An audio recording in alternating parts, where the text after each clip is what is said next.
Untuk memastikan keamanan pelaksanaan Pilkades serentak di Kabupaten Ogan, Komering Ulu Timur, pihak keamanan yang dikoordinir Polres Oku Timur menerjunkan 500 personil yang tersebar di 34 desa yang melangsungkan Pilkades serentak.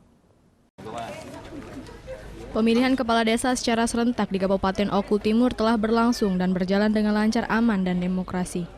Hal tersebut merupakan prioritas utama pihak keamanan Pilkades serentak di Kabupaten Oku Timur, mengingat antusias masyarakat akan adanya Pilkades serentak kali ini sangat tinggi, ditambah pesta demokrasi tersebut dilangsungkan 6 tahun sekali. Pengamanan Pilkades serentak tersebut diamankan sebanyak 500 personil dari TNI dan Polri.